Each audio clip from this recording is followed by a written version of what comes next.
So when attention is mixed up with the outside objects, we call it materialism. And when the attention is mixed up with the inner objects, we call it spirituality.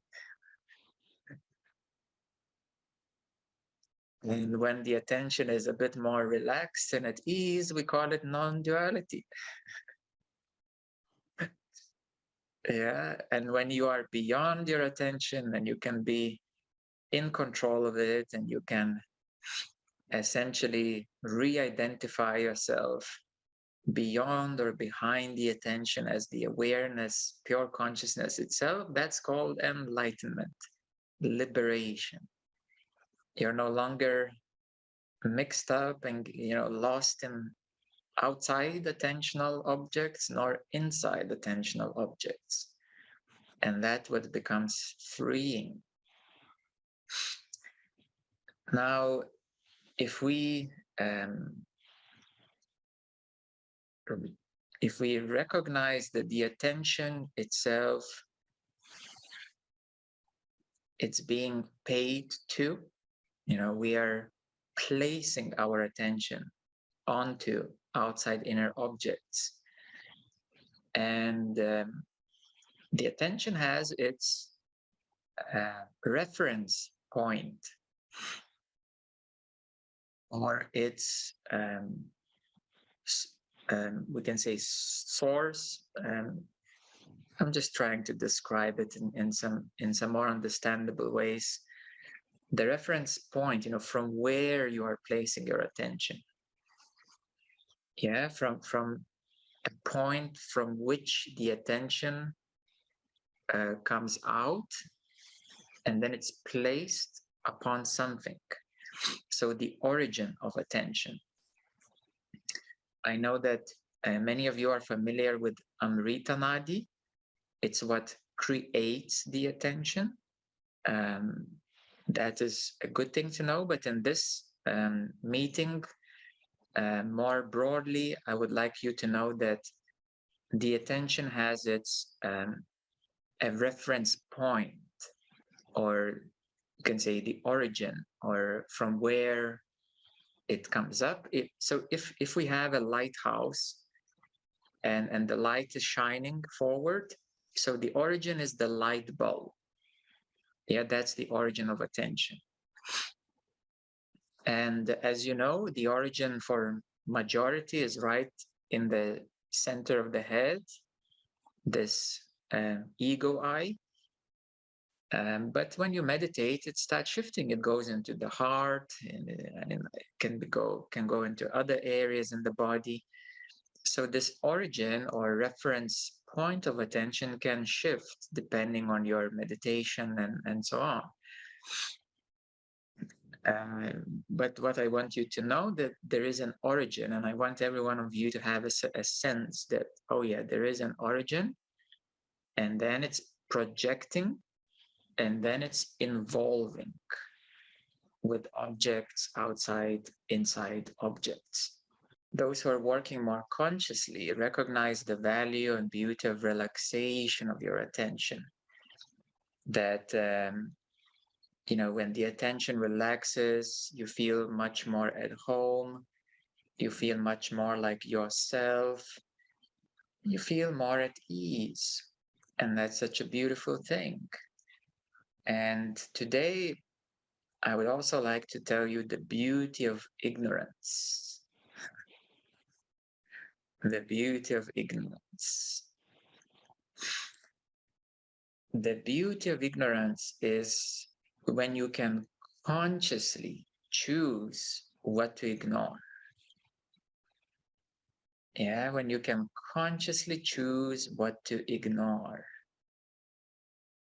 When you realize that your attention is such a powerful tool, and not everything requires your attention, even if it, many things pretend to be important, very important. Attention, important.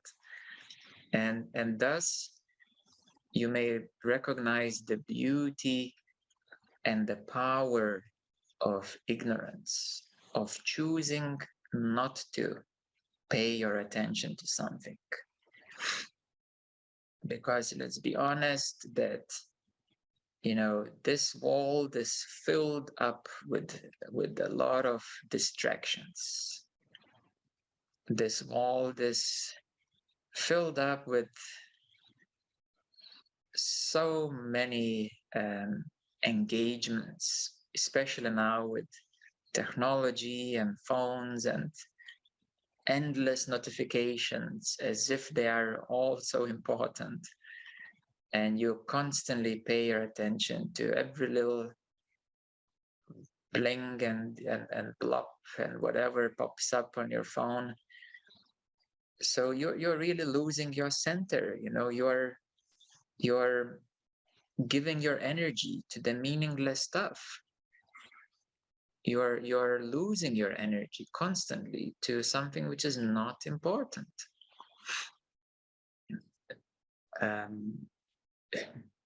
In this age, there is a terminology, social media detox. Yeah, technological detox. And it's for the sake of recognition of importance of your balance, your harmony, your stability. That is the importance of it, to come back to a more natural balance.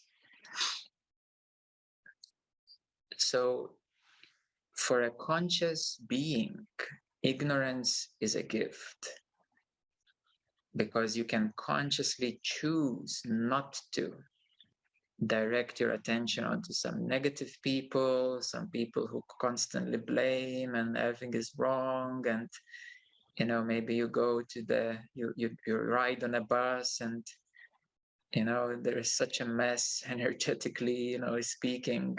You go to the airport, or everybody became a bit more aware these days how bacteria are spreading. But how energy is spreading, nobody's yet so much aware. So therefore, the power of choosing not to pay your attention to something is very, very important. And the same applies to deeper stuff, because your mind likes to be paid attention to. Your emotions demand your attention. And then you're like this diligent servant, yes, yes, yes, you pay attention to these thoughts, those thoughts, and then emotion, yes, yes, yes, I should, feel that, do that, and so on. And then this energy arises and that energy arises, and many people are running around like headless chickens and just paying their attention to whatever is outside or whatever is inside. You don't have to pay attention to all the things inside either. There's so much chaos, so much noise, so much background stuff that you pick up from other people, from environment, from global radiation. I mean, the electromagnetic waves are very distorting. And there's so much junk. Yeah, so much junk. I realized long, long time ago that on the internet, 99% is junk. Just like if you had a mailbox for 5 years or so, 99% is junk stuff coming in. But luckily, we have spam filters. So you need to adopt your own spam filter. The environmental spam filter and the inner spam filter. Because otherwise you constantly leak and lose energy. And that's not healthy for you. It's not healthy for your integrated being. You don't have to run away, from civilization to some jungle or cave or mountain, unless you were totally lost in it and you need a big contrast, then you may do it. But otherwise, it's more about conscious living. It's more about every moment awareness of what's going on, where your energy is going. What are you giving your energy to? Yeah, this is your currency. It's your own battery, the life force energy that is being utilized. So my invitation and suggestion for all of you is to recognize that conscious living also includes conscious ignorance.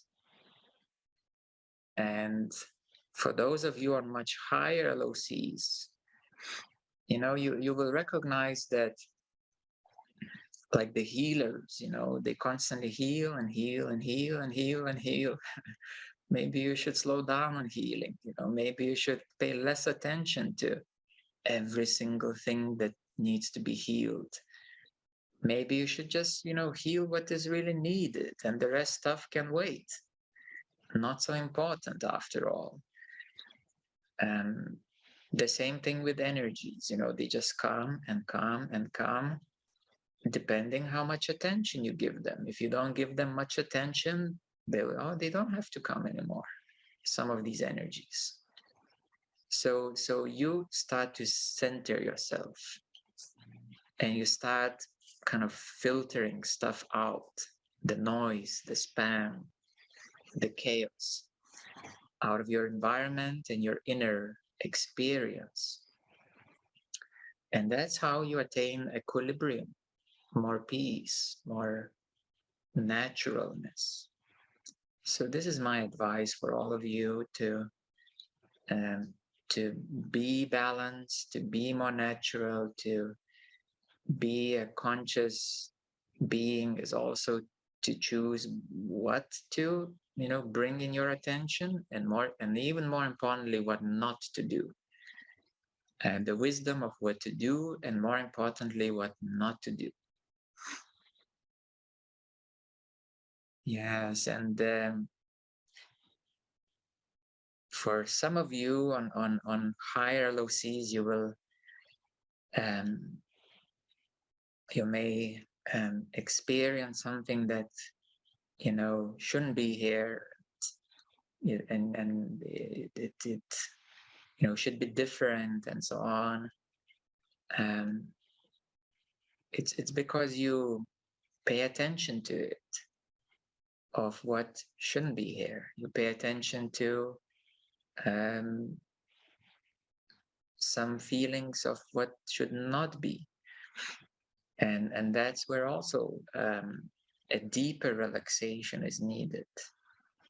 A deeper relaxation that things are as they are, and then you can, in this deeper place, you can choose to look at it or ignore it, because the key is your freedom. The key is your power. The key is your balance, your stability, your own naturalness. That is the key. And the variations of energies to pay attention or to ignore are endless. Endless stories, endless thoughts, endless emotions, endless energies, and variations and combinations of all of them. Endless. And therefore, it is your own self that can direct your attention where it's needed and ignore things that are not needed. And that's how you can relax more and more into yourself. So this is important point for all of you on the journey.